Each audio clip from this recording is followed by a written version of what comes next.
Hello friends, myself is VK Singh and welcome to my tutorial. Friends, जैसा कि आप देख पा रहे हैं स्क्रीन पे कि एक बहुत ही इंपॉर्टेंट टॉपिक जो है यूपी टीजीटी पीजीटी इंग्लिश का टॉपिक है, ये इस वीडियो में लेके आया हूँ। जैसा कि आप जानते हैं यूपी के अंदर जो है बहुत जल्द ही यूपी टीजीटी पीजीटी की वैकेंसी का नोटिफिकेशन जो है देखने को मिल जाएगा।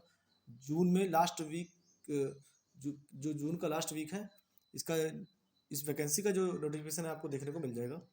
और बहुत ही इंपॉर्टेंट टॉपिक है बायोग्राफी ऑफ विलियम शेक्सपियर। आप प्रीवियस ईयर का कोई भी पेपर उठा के देख लीजिए, यहाँ से काफ़ी सारे क्वेश्चंस तैयार होते हैं विलियम शेक्सपियर की बायोग्राफी पे। ठीक है फ्रेंड्स, तो पूरा बायोग्राफी के बारे में डिटेल में बात करेंगे इस वीडियो में। ठीक है, कोई भी पॉइंट जो है मिस नहीं होगा। पूरा बायोग्राफी का मटेरियल जो भी है इनका, वो पूरा इस वीडियो में देने की कोशिश करूंगा मैं। और करना क्या है, आपको वीडियो अंत तक देखना है, बीच में स्किप नहीं करना है, और पॉइंट्स जो भी मिले आपके वो नोट डाउन कर लेने हैं आपको। ठीक है, और अगर अभी तक आप चैनल पर नए हैं तो चैनल को सब्सक्राइब करें, साथ ही बेल आइकन जो है प्रेस कर दीजिएगा फ्रेंड्स। इसी के साथ आगे बढ़ते हैं और जान लेते हैं बहुत अच्छे से। वीडियो में डिटेल में बताऊंगा पूरा बायोग्राफी ऑफ विलियम शेक्सपियर। ठीक है, इनकी बायोग्राफी के बारे में डिस्कस करेंगे। जैसा कि विलियम शेक्सपियर 1564-1616, इसका मतलब ये है कि 1564 में इनका जन्म हुआ था और 1616 में इनकी मृत्यु हो गई थी। ठीक है, पूरा बर्थ के बारे में जानते हैं, जैसे कि इनका जन्म जो कहाँ हुआ, कैसे हुआ, और सब जानते हैं। 23 April 1564 in Stratford upon Avon. ठीक है, rivers name in the country of Warwickshire. जैसा कि कई बार एग्जाम में पूछ लिया गया है कि यहाँ पे जो है अपॉन होता है या ऑन होता है या फिर एट होता है, तो आपको जो है ऑप्शन में अपॉन ही टिक करना है। कई बार यहाँ से क्वेश्चन तैयार हुआ है।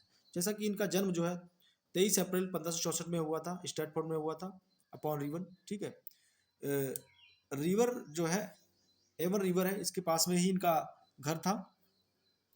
ठीक है, इन द कंट्री ऑफ वर्विकशायर। वर्विकशायर एक कंट्री का नाम है। ठीक है, इनके कंट्री का नाम है जहाँ ये रहते थे। और स्टैटफोर्ड जो है एक विलेज है। He was baptised he was baptised at holy trinity church Stratford on 26 April 1564। ठीक है फ्रेंड्स, जैसा कि बैप्टाइज्ड का मतलब यहाँ होता है नामकरण करना। क्या होता है? नामकरण करना। ठीक है, नामकरण करना होता है। बैप्टाइज का मतलब इनका जो है जन्म से 3 दिन बाद इनका जो है नामकरण किया गया था। और कहाँ किया गया था? हॉली। यहाँ से भी कई क्वेश्चन काफ़ी तैयार होते हैं कि इनका नामकरण जो है बैप्टाइज कहाँ पे किया गया था। हॉली ट्रिनिटी चर्च स्टैटफोर्ड में ही किया गया था 26 अप्रैल को। 23 अप्रैल को इनका जन्म हुआ था और 26 अप्रैल को इनका बैप्टाइज यानी कि नामकरण किया गया था। और इसी के साथ आगे बढ़ते हैं, देख लेते हैं। Stafford is a village. Stafford जैसे मैंने ऊपर बताया अभी, स्टैटफोर्ड इनके विलेज का नाम है, जो कि वर्विकशायर कंट्री में पड़ता है। वर्विकशायर कंट्री है। Sounded bye forest of Aden. कभी कभी जंगल के नाम पूछ लिया जाता है, तो एडन जो है जंगल का नाम है यहाँ पे। वर्विकशायर जो कंट्री है वो फॉरेस्ट ऑफ एडन यानी एडन के जंगल से घिरी हुई है। कैस्टल, कैस्टल मतलब कहते हैं जैसे कि बहुत बड़ा किला। एक बहुत बड़ा किला बना हुआ है, तीनों साइड जो है उसकी बहुत बहुत ऊंची है। और जो है किलकुल मैन भी जो है यहाँ पे जो है कैस्टल ऑफ किलकुल मैन किला का नाम है, जहाँ पे ये रहते हैं। ठीक है, और इसी के साथ जो है आगे इनके पेरेंट्स के बारे में डिस्कस करते हैं। पेरेंट्स, ठीक है, इनके माता पिता के बारे में डिस्कस करते हैं। He was the third child, यानी कि थर्ड चाइल्ड या सन कह सकते हैं आप। ये तीसरे बेटे थे अपने माँ बाप के। और इनके 2 और भाई थे। जॉन शेक्सपियर, इनके पिताजी का नाम जो है जॉन शेक्सपियर था। जैसा कि इनका सरनाम ये चेंज नहीं होता है, और केवल जॉन की जगह विलियम ही बदल दिया जाता है अपने बेटे के नाम पे जो है। यहाँ पे इनके फादर का नाम जो है याद रखने में बहुत आसानी होगी। जॉन की जगह केवल आपको विलियम कर देना है, शेक्सपियर तो रहेगा इसका। A successful glover. ठीक है, ओरिजिनली फ्रॉम ईस्टर्न। आगे क्या है इसकी देखते हैं। स्निटरफील्ड। ठीक है, Snitterfield and Mary Arden the daughter of an affluent land owning farmer. इसका मतलब जो है ये, जैसे कि मैंने यहाँ पे बताया अभी आपको, ये अपने माँ बाप के तीसरे बेटे थे। और इनके पिताजी जो थे वो, कहने का मतलब जो है, मूल रूप से दस्ताने बनाने वाले थे। एक सफल दस्ताने बनाने वाले व्यक्ति थे, जो ग्लव्स वगैरह जो नहीं बनाते थे, वही ग्लव्स वगैरह इनके पिताजी बनाया करते थे। ठीक है, एंड इनकी मम्मी जो थी मैरी एडन थी। मैरी एडन इनकी मम्मी का नाम था। और इनकी मम्मी भी अच्छे खानदान से थी। जैसा कि एफ्लुएंट लैंडलॉर्ड का मतलब जो होता है दोस्तों, एफ्लुएंट लैंडलॉर्ड का मतलब होता है एक संपन्न जमींदार कह सकते हैं आप।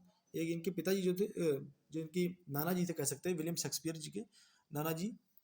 इनके नाना जी जो है बहुत ही संपन्न किसान थे, फार्मर थे। काफ़ी जमीन थी, जमींदार भी कह सकते हैं आप।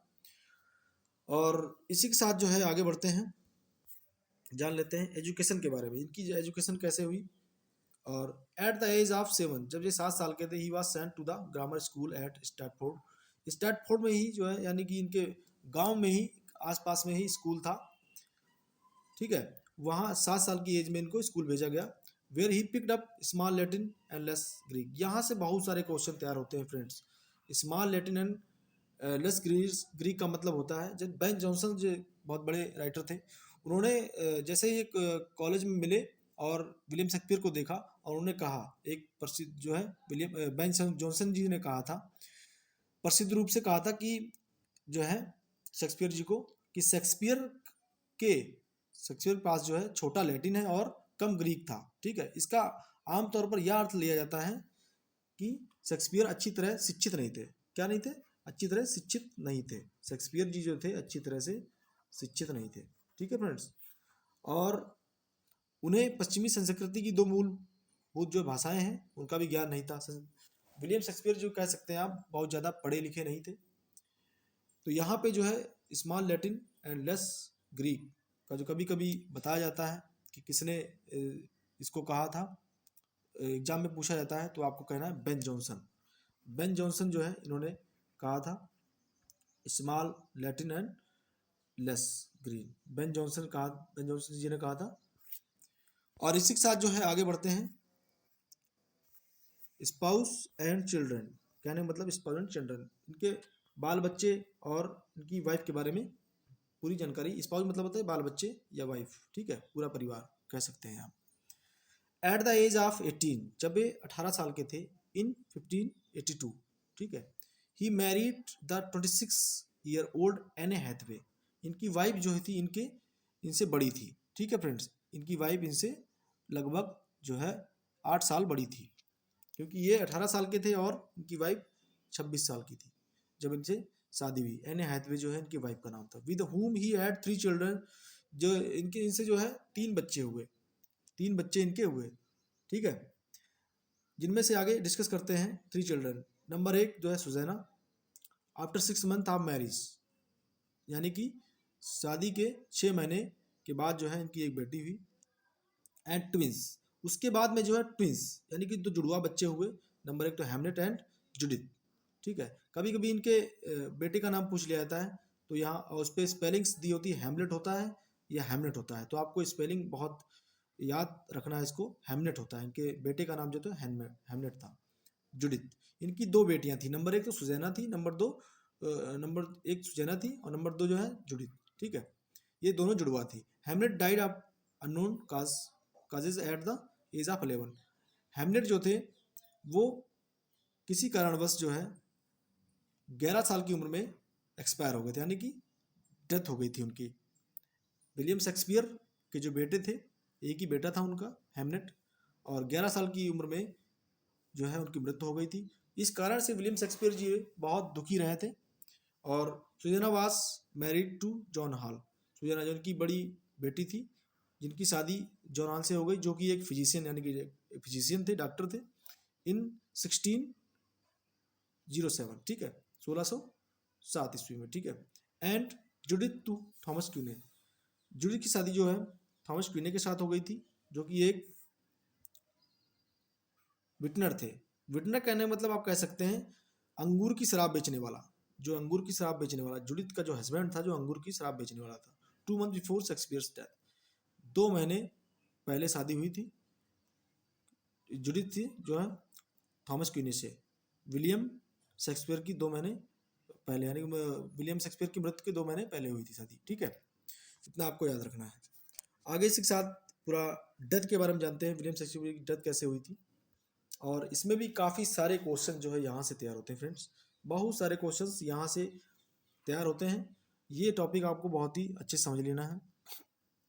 ही डाइड ऑन 23 अप्रैल 1616, ठीक है, at the age 52 in Stratford. इनकी मृत्यु जो है 23 अप्रैल में ही, इनका एक लॉजिक सबसे बड़ा ये है कि 23 अप्रैल में ही इनका जन्म हुआ, 23 अप्रैल में ही इनकी मृत्यु हो गई थी। जब ही इनका बर्थडे होता तभी इनका डेथ डे भी हो गया था, ठीक है फ्रेंड्स। 1616 ईस्वी में जो इनके मृत्यु हो गई थी। एट द एज ऑफ यानी कि 52 साल के, ये 52 साल जीवित रहे थे इन द स्टैटफोर्ड।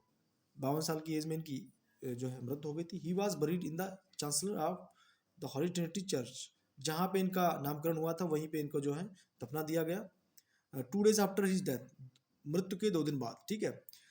द इपिटाफ, इपिटाफ मतलब जो होता है फ्रेंड्स, ये समाधि लेख, एक समाधि लेख होता है। The epitaph on his gravestone, gravestone मतलब समाधि के ऊपर जो पत्थर लगा होता है उसे ग्रेव स्टोन बोलते हैं। ठीक है फ्रेंड्स।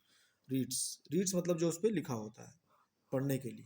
गुड फ्रेंड, अब यहाँ पे जो ये जो है paragraph, good friend for Jesus sake forbear to dig the dust enclosed here, blessed be the man that spares these stones and cursed be he that moves my bones। इसका मतलब जो है दोस्तों क्या होता है, यह एक चेतावनी दी गई थी जब इनको दफनाया गया था, तो इनके जो है ग्रेव स्टोन पे एपिटाफ चेतावनी दी गई थी कि जो है अच्छे दोस्त यीशु के लिए, यीशु मतलब ईसा मसीह के लिए पूर्वाभाषा धूल से घिरी हुई जो है खुदाई को खोदने के लिए धन्य वो आदमी है जो पत्थरों को बचाता है, यानी कि पत्थरों को बचता है, पत्थरों से बचता है। ठीक है।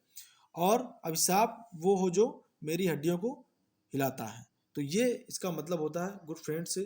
ये इतना कभी कभी पूछ लिया जाता है, इससे काफ़ी सारे क्वेश्चंस तैयार होते हैं फ्रेंड्स, इसीलिए मैंने कहा कि आप जो है इनको बहुत ही गहराई से पढ़ें।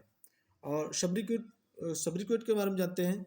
इनका सब्रिक्वेट मतलब जो होता है कि उनको उपाधि क्या दी गई थी, विलियम शेक्सपियर जी को उपाधि दी गई थी, Shakespeare is also called bard of Avon. ठीक है। इनको जो है बर्ड ऑफ एवन कहा जाता था। बर्ड ऑफ एवन का मतलब होता है एवन का कवि। ठीक है। इनको एक उपाधि दी गई थी। कई बार जो है क्वेश्चंस यहाँ से भी तैयार होता है कि who is the bard of Avon. ठीक है। और उसमें राइटर्स के नाम दिए गए होते हैं, तो आपको विलियम शेक्सपियर पे टिक करना है। ठीक है। यहाँ से भी काफ़ी सारे क्वेश्चन तैयार होते हैं। ऑक्यूपेशन के बारे में जानते हैं। इनका जो इनका व्यवसाय था वो क्या था, the English Elizabethan poet, actor and Renaissance playwright. तो इनको जो इनका जो ऑक्यूपेशन था वो दोस्तों ये था कि रेनेसांस का मतलब होता है पुनर्जागरण काल के जो है ये पोएट थे, और एक एक्टर भी थे दोस्तों, इनको एक्टर भी कह सकते हैं। इनकी जो महत्वाकांक्षा थी वो एक्टर बनने की थी, ये एक्टर बनना ही चाहते थे, और जो है किसी कारणवश एक्टर, सक्सेसफुल एक्टर ना बन के ये जो है पोएट बन गए थे। ठीक है। और एक्टर भी कह सकते हैं इनको। और रेनेसांस जो है प्लेराइट थे, बहुत बड़े जो है नाटककार थे। ठीक है। और ये तो हो गई पूरी बायोग्राफी जो है विलियम शेक्सपियर जी की। मैं आशा करता हूँ यहाँ से आपको जो काफ़ी सारे क्वेश्चंस मिलेंगे, और ये टॉपिक जो है आपको थोड़ा सा भी पसंद आया हो तो वीडियो को जो है लाइक करिएगा और चैनल को सब्सक्राइब करिएगा और वीडियो को शेयर भी करिएगा। ठीक है फ्रेंड्स। ऐसे वीडियोस मैं लेके आपके लिए आता रहूँगा। ठीक है फ्रेंड्स। वीडियो को लाइक, शेयर और चैनल को सब्सक्राइब जरूर करिएगा। Thanks for watching.